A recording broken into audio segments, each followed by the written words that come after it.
علی کو دربار لے کر گئے، فاطمہ زہرا کا یہی حال تھا۔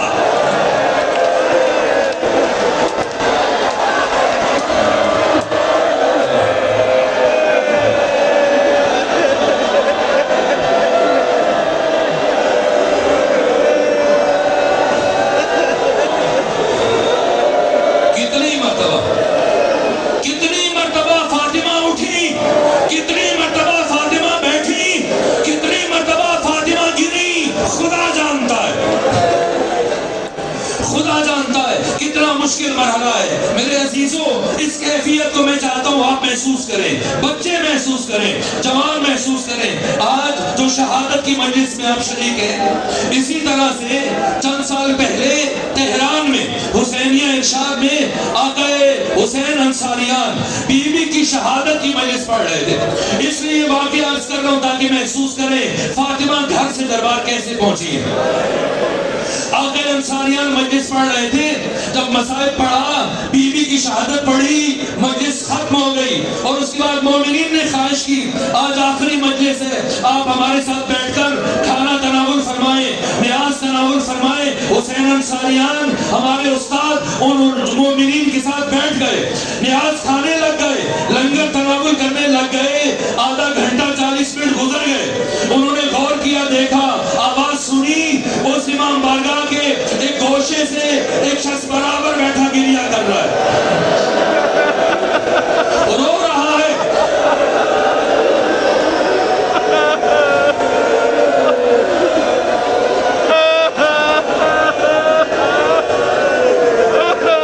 استاد حسین انصاریان فرماتے ہیں کہ میں اٹھا اور اٹھ کر اس مومن کے پاس چلا گیا، میں نے پوچھا، میں نے آج بہت مسائل پڑھے، مجھے بتا وہ کون سی بات ہے جو تجھے اب تک رلا رہی ہے؟ تو اس جوان نے جو جواب دیا، کہا آقا انصاریان شاید آپ کو معلوم نہیں، میں یہاں تہران میں ہڈیوں کا ڈاکٹر ہوں۔ آقا انصاریان آج آپ نے پڑھا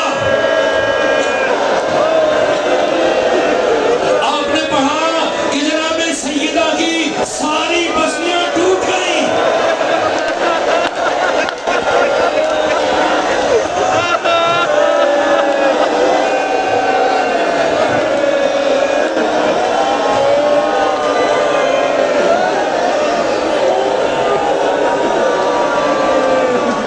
آقا انصاریان، میں جانتا ہوں جب کسی انسان کی ایک پسلی ٹوٹ جائے اس کے لیے سانس لینا مشکل ہو جاتا ہے۔ میں یہ سوچ کر رو رہا ہوں کہ کس طرح سے نبی زادی مسلسل 95 دن ان ٹوٹی ہوئی پسلیوں کے ساتھ زندہ رہی۔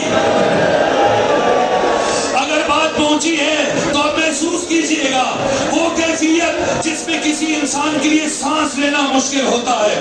فاطمہ زہرا اپنے گھر سے مسجد نبوی تک پہنچی ہے۔ کیوں مسجد نبوی تک پہنچی ہے؟ اس لیے کہ فاطمہ جانتی ہیں جو علی کو لے کر گئے یہ علی سے بیعت کا مطالبہ کریں گے اور علی مر جائیں گے، کبھی بیعت نہیں کریں گے، اور جب علی بیعت سے انکار کر دیں، مبادا یہ تلوار اٹھائیں، علی کو شہید کر دیں، ولی خدا کی زندگی کو بچانے کے لیے فاطمہ زہرا لمحوں میں صدیوں کا سفر طے کیا۔ یہ اتنا مشکل سفر تھا، فاطمہ زہرا کے سارے بال سفید ہو چکے تھے۔ اب جب فاطمہ زہرا پہنچی ہیں، کیا منظر دیکھا ہے؟ کچھ کرسیوں پر بیٹھے ہیں، کچھ کھڑے ہیں، علی سب کے سامنے زمین پر بٹھائے گئے۔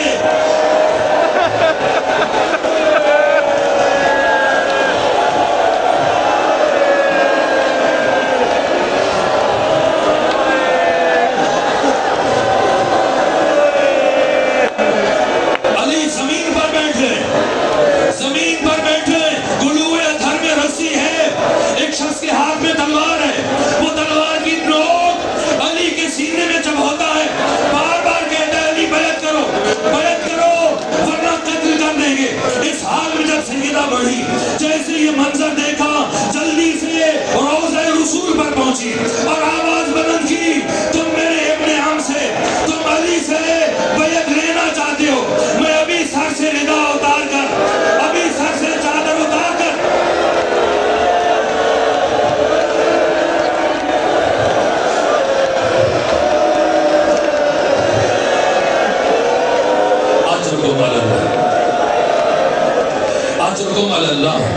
اپنی سر سے چادر اتار کر تمہارے حق میں بددعا کروں گی. جیسی بی بی کی کلمات زبان سے جاری ہوئے, حضرت سلمان فارسی روایت کرتے ہیں, جیسی بی بی کی یہ جملے ادا ہوئے, میں نے مسجد نبوی کی دیواروں کو بلند ہوتے ہوئے دیکھا.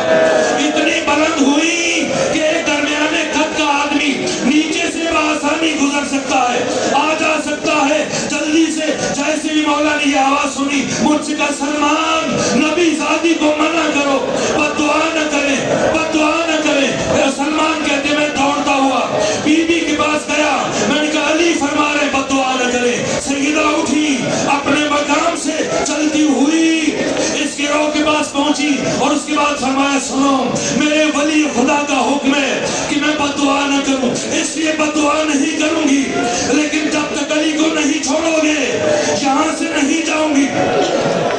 یہاں تک کہ یہ گروہ مجبور ہوا, علی کے گلے سے رسیاں کھولنا شروع کی. علی جیسے یہ رسیاں کھلی, فاطمہ زہرا علی کو لے کے گھر کی طرف چلی. بس آخری جملہ عرض کر رہا ہوں, اب سکت نہیں کہ زیادہ بیان کر سکوں, بس ایک جملہ دست ادب جوڑ کر سیدہ کی بارگاہ میں عرض کروں گا. اے سیدہ زہرا, آپ کے دروازے کو آگ لگی. اے سیدہ زہرا, چلتا ہوا دروازہ آپ کے اوپر گرا. اے سیدہ زہرا, دروازے کی بیخیں آپ کے بازو میں پیوست ہوئی. اے سیدہ زہرا, 11 افراد اس دروازے سے گزر کر آپ کے گھر میں داخل ہوئے. اے سیدہ زہرا, آپ کے رخسار پر تماچے لگے. اے سیدہ زہرا, آپ کے ہاتھوں پر تازیانے لگے. اے سیدہ زہرا, آپ بڑی مشکلوں سے چل کر گھر سے دربار تک آئیں, لیکن بالآخر آپ اپنے جہاد میں کامیاب ہو گئی اور ولی خدا کو زندہ و سلامت